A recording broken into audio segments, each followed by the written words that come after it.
Bom dia ou boa tarde, pessoal. Aqui é o professor Fred, mais uma vez.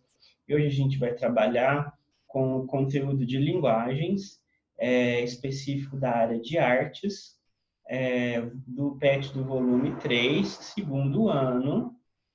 Lembrando que essa aula é a aula da terceira semana, tá bom? Vale ressaltar também que a área de linguagens contempla as áreas de conhecimento de língua inglesa, língua portuguesa e artes, tá bom? Vale ressaltar também que essa teleaula vai estar disponível para os seus responsáveis na plataforma do YouTube como mais uma opção de acesso para que eles façam chegar essa teleaula até vocês. Tudo bem? Na teleaula de hoje, a gente vai fazer basicamente uma aula de leitura, tá bom?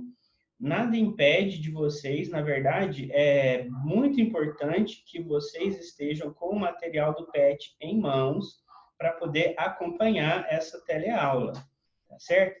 Relembrando que é a aula do PET, volume 3, artes, semana número 3, tá bom? Então, vamos acompanhar essa teleaula e vamos acompanhar no material do PET, tá bom? Então, vamos lá.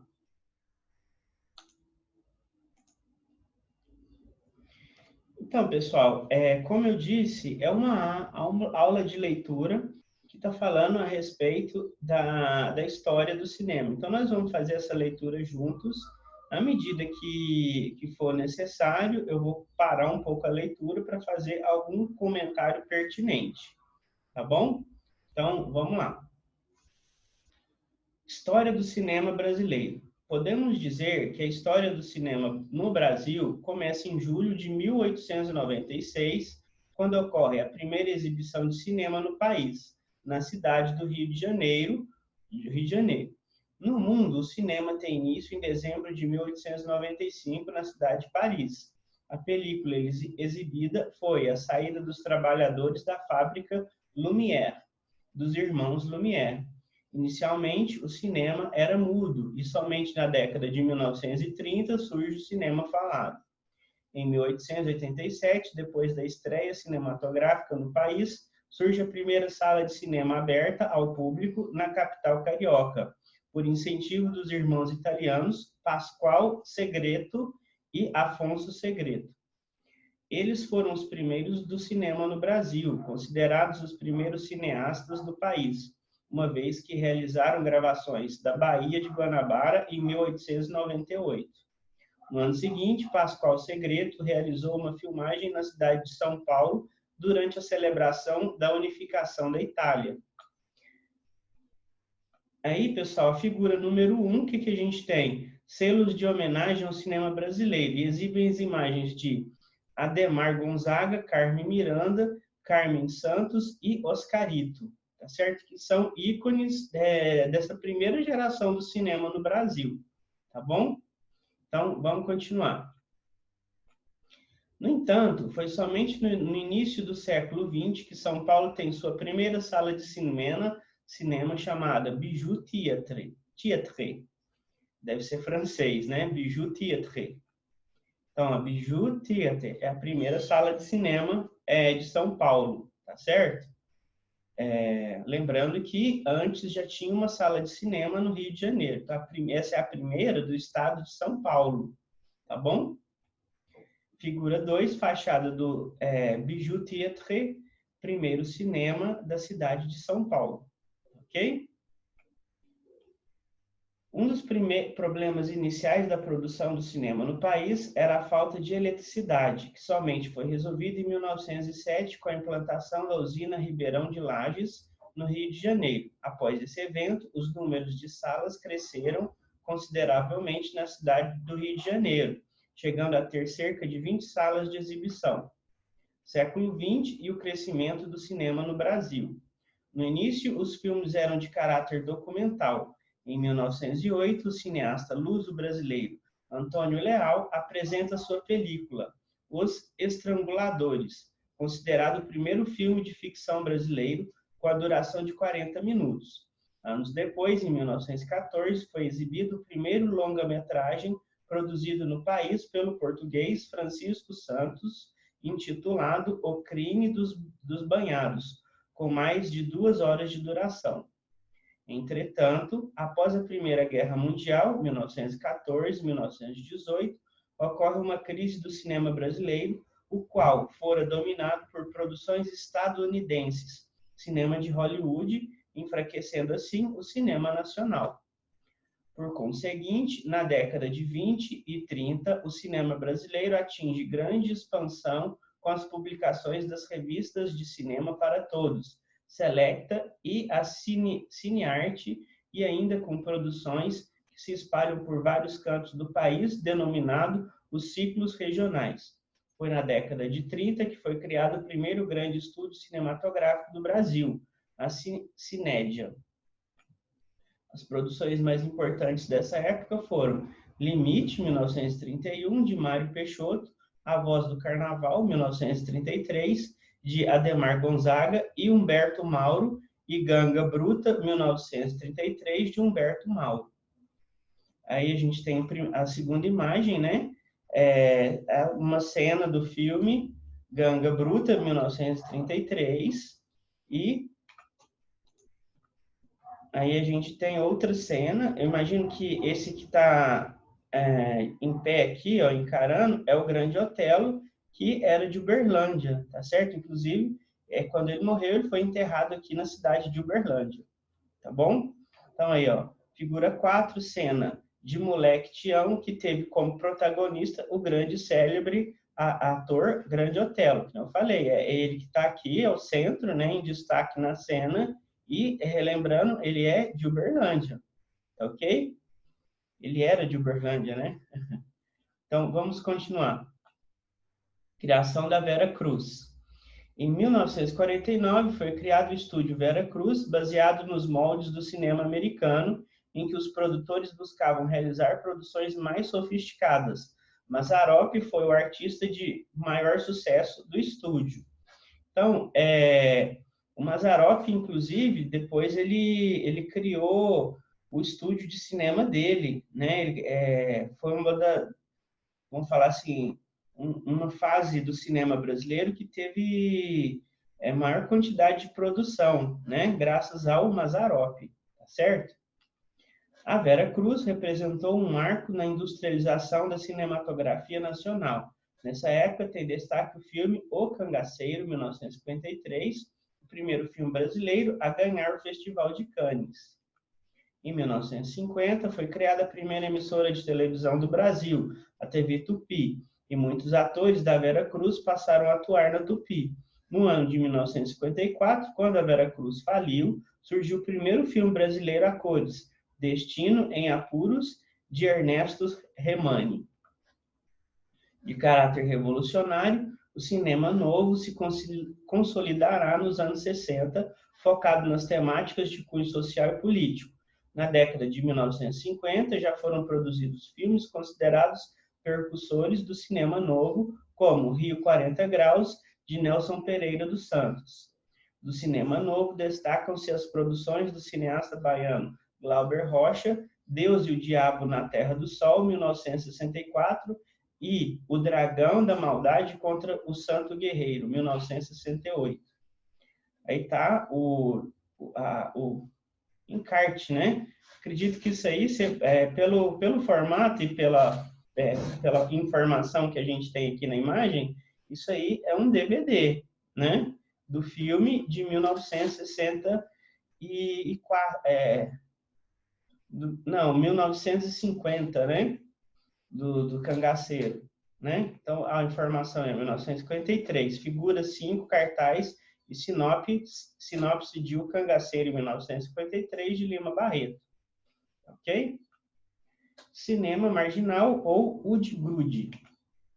Mais tarde, em fins da década de 60 e início dos anos 70, surge o cinema marginal, denominado também de Udgrud, 1968-1970. As maiores produtoras dessa vertente foram Boca do Lixo, em São Paulo, e Bel Air Filmes, no Rio de Janeiro. Essas produções estavam bastante alinhadas com o movimento de contracultura e ideologias revolucionárias e também com o tropicalismo, movimento musical que ocorria na mesma época. Sofreu grande censura por parte do regime militar que se instaurava no país. Essa vertente foi baseada no cinema experimental de caráter radical. Um filme de grande destaque foi O Bandido da Luz Vermelha, 1968, dirigido por Rogério Sganzerla. Aí a gente tem, né, a imagem, né? E é do filme Bandido da Luz Vermelha, de 1968. Ok? Então, continuando. Criação da Embrafilme. Em 1969 é criada a Embrafilme, empresa brasileira de filmes que permanece até 1982. Fundada em pleno contexto da ditadura militar, o governo apoia a ideia com a finalidade de usar o cinema como importante ferramenta de controle estatal, também de propaganda, né? Nesse contexto, o Estado financia as produções cinematográficas, dando espaço para as produções nacionais. Crise do cinema brasileiro. Com a chegada do videocassete nos anos 80, a proliferação de locadoras marca essa década no país. Nesse momento, o fim da ditadura e o despontar de uma crise econômica leva o cinema nacional a sofrer um grande declínio. Assim, os produtores não tinham dinheiro para produzir seus filmes e os espectadores, da mesma forma, já não tinham condições para assisti-los. Na década de 80, merecem destaque O Homem que Virou Suco, 1980, de João Batista de Andrade, Django, 1984, de Silvio Tendler, e Cabra Marcado para Morrer, de 1984, de Eduardo Coutinho, e Pichote, A Lei do Mais Fraco, 1980, de Hector Babenco. No final dos anos 80, lançado o documentário Ilha das Flores, 1989, de Jorge Furtado, que também marcou época. Confira, se puder, esse importante curta-metragem de 13 minutos. Aí a gente tem aqui o link, tá certo? Se o seu responsável tiver acesso à internet, tiver como passar esse documentário para você, peça para ele passar, tá bom? Isso aí pode servir como um complemento dessa aula e uma sugestão para ilustrar melhor essa teleaula, tá bom? Então, peça para o seu responsável para ele pesquisar e passar esse vídeo para você, tá bom? Então, vamos continuar. Com a chegada de Fernando Collor no poder, a crise se agrava. Além das privatizações, o novo presidente extingue o Ministério da Cultura e acaba com a Embrafilme, o Concine e a Fundação do Cinema Brasileiro. Aí a gente tem, cena de O Homem que Virou Suco, 1980. Cinema de retomada. Assim, foi somente na segunda metade da década de 90 que o cinema ganha força, com a produção de novos filmes. Esse período ficou conhecido como cinema de retomada, depois de anos imersos na crise. A partir disso, a produção de filmes cresce e são criados diversos festivais no país. É criada também a Secretaria para Desenvolvimento do Audiovisual, sendo implementada uma nova legislação, a Lei do Audiovisual. A partir de 1995, o cinema brasileiro começa a sair da crise com a produção do filme Carlota Joaquina, Princesa do Brasil, 1994, de Carla Camurati, o primeiro realizado pela Lei do Audiovisual. Nessa década, merecem destaque as produções O Quatrilho, 1995, de Fábio Barreto, e O Que É Isso, Companheiro, 1997, de Bruno Barreto. Século XXI e a pós-retomada do cinema. No começo do século XXI, o cinema brasileiro adquire novamente o reconhecimento no cenário mundial, com diversos filmes indicados para festivais e Oscar. Com exemplo, temos Cidade de Deus, 2002, de Fernando Meirelles, Carandiru, 2003, de Hector Babenco, Tropa de Elite, 2007, de José Padilha, e Enquanto a Noite Não Chega, 2009, de Beto Souza e Renato Falcão. Aí a gente tem, né, os cartazes dos 3 filmes aí, tá certo? Na verdade, é de um só, né? Esses 3 são cartazes do filme Cidade de Deus, tá bom? Eu acho que aqui grande maioria de quem está assistindo esse vídeo, no mínimo, já ouviu falar desse filme, né? O que vale destacar aí são as línguas que é um filme que ganhou destaque internacional. Então, a gente tem no nosso idioma original, português, um cartaz em inglês, City of God, e em francês, La Cité de Dieu, tá certo? Então, a gente tem os três encardes de 3 países que foi exibido, né? Como esse filme ganhou proporção internacional, ele passou em vários países, tá bom? Então, vamos continuar. Figura 8, cartaz de Cidade de Deus em português e em outros idiomas. Com a introdução de novas tecnologias, 3D, por exemplo, as produções e as quantidades de salas de cinema no país crescem cada vez mais. Agora, com a pandemia, né, pessoal, é uma informação nova, eu imagino que as salas de cinema, as empresas que administram essas salas de cinema, vão estar em crise, né? Então, corre-se um sério risco, né? Vamos ver o que isso o futuro vai dizer para a gente, mas o risco é enorme de muitas salas de cinema se fecharem, né? Mesmo porque a maioria das pessoas reclamam muito do preço dos ingressos do cinema, são muito caros. A gente tem também, comer uma pipoca é um absurdo no cinema. Eles, às vezes, não permitem você levar alimento para consumir dentro do cinema. E tem uma outra coisa que está ganhando o mercado, né? Vamos falar assim, está concorrendo com o cinema, assim como acabou com as locadoras de vídeo, que são os serviços de streaming, né? O Netflix, tem Amazon, tem Globoplay, tem vários vamos falar assim, serviços de streaming que estão concorrendo diretamente com o cinema, com o serviço de TV a cabo, né? E a primeira vítima, né, que a gente quase não vê mais hoje em dia, foram as locadoras, né? Ninguém sai hoje em dia, era um hábito, vamos falar assim, já pode até se dizer que é um hábito antigo, né?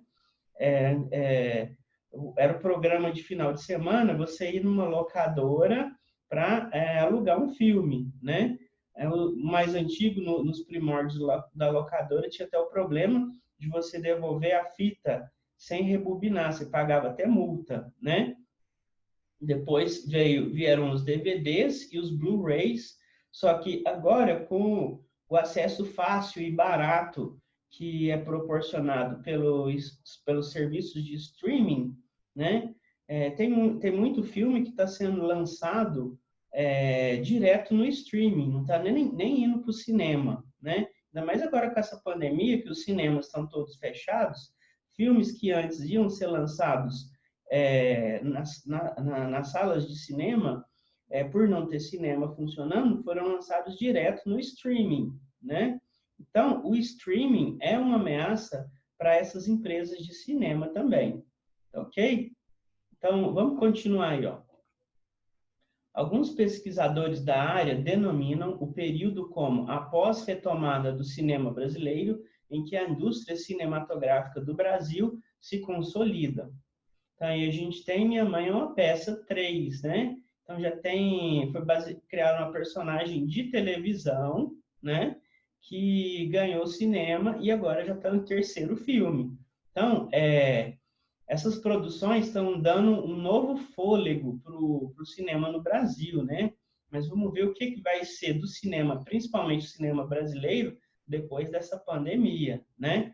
Tem muito filme que iria ser lançado, tem muito projeto que iria começar que possivelmente deva ter sido cancelado, né? No começo da pandemia, por exemplo, o serviço de dublagem dos filmes estava parado porque os dubladores estavam em quarentena, né? Então, o que acontece? Muito filme não foi dublado durante a quarentena, tendo só a opção das legendas, né? Então, o que acontece? A pandemia influenciou muita coisa, né? Por isso que tem muita gente falando que após a pandemia vai surgir uma nova realidade, né? São novos tempos que estão vindo aí. E o cinema também está sendo, vamos falar, de certa forma, está sendo vítima dessa pandemia, né? Tem vários outros setores que estão sendo vítimas da pandemia, mas um deles é o cinema, tá bom? Então, vamos continuar. Figura 9, capa do filme Minha Mãe é uma Peça 3, filme nacional brasileiro com o ator Paulo Gustavo, ok? Então, vamos continuar aí, ó. Mostre que você aprendeu e responda. Ó, a maioria dessas perguntas, a resposta, bastava você voltar no texto. Aí agora a gente vai para interdisciplinaridade, né? O ponto da língua portuguesa, né? Na maioria dos casos, a interpretação textual, esse tipo de atividade, ele pede simplesmente que você faça uma releitura do texto, que você volte no texto, releia ele e procure o trecho específico que vai responder essa pergunta. Tudo bem? É claro que a gente vai começar com uma resposta de cunho pessoal, tá certo? E aí, vale lembrar, pessoal, não, ainda mais para a resposta pessoal, não existe resposta errada. O errado é você não responder, tá certo? Então, vamos lá. Questão número 1. Você já assistiu algum filme brasileiro? Se sim, comente sobre ele. Se não, responda com suas palavras por quê. Então, ó, é uma resposta de cunho pessoal, tá certo? Então, ele quer saber aí a sua opinião, né? Então, como eu disse, não existe resposta errada. Errado é você não responder, tá bom? Então, vamos continuar. Questão número 2. Quando foi a primeira exibição de cinema no Brasil? Marque a alternativa correta. Então, a primeira exibição foi em junho de 1894, em agosto de 1994, em julho de 1896, em setembro de 1986.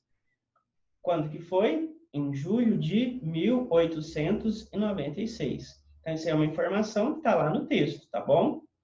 Então, vamos continuar. Em qual lugar foram realizadas as primeiras gravações de cinema no Brasil pelos irmãos italianos Pascoal Segreto e Afonso Segreto? Salvador, na Bahia? Ouro Preto, Minas Gerais? Baía de Guanabara, Rio de Janeiro? Belo Horizonte, Minas Gerais? Então, onde que foi? Foi na Baía de Guanabara. Tudo bem? Então, vamos para a próxima questão. Questão número 4. O cinema também é espaço físico. Existem hoje diversas salas de cinema no Brasil. Qual foi a primeira sala de cinema em nosso país? Onde ela se localizava? Então, ó, em 1887, aí vai lembrar que é um trecho que foi retirado do texto, tá bom? Então, ó, em 1887, depois da estreia cinematográfica no país, surge a primeira sala de cinema aberta ao público na capital carioca, por incentivo dos irmãos italianos Pascoal Segreto e Afonso Segreto. Então, ó, a primeira sala de cinema do Brasil foi no Rio de Janeiro, certo? Então, vamos lá. Questão número 5. Comente sobre a importância da lei do audiovisual para as produções do cinema brasileiro. Ela é uma lei brasileira? Qual foi o primeiro filme realizado com apoio da lei? E o que acontece com o cinema brasileiro depois da criação da legislação? Então vamos lá, vamos para a resposta. Sim, é uma lei brasileira. Carlota Joaquina, Princesa do Brasil, 1994, foi a primeira produção nacional apoiada pela lei. Com o apoio dessa lei, o cinema brasileiro começou a sair da crise. Então não tem muito que fugir não, pessoal. A resposta basicamente é essa daí e essas informações elas se encontram no texto, tá bom? Então, pessoal, eu quero dizer para vocês o que eu sempre digo, né? Eu quero desejar para vocês bons estudos. Eu quero pedir para vocês que vocês sejam persistentes nos estudos, tá bom? Sei que não é fácil, não está sendo fácil, mas se a gente já chegou aqui no volume 3 do PET, quer dizer que nós estamos persistindo, tá bom?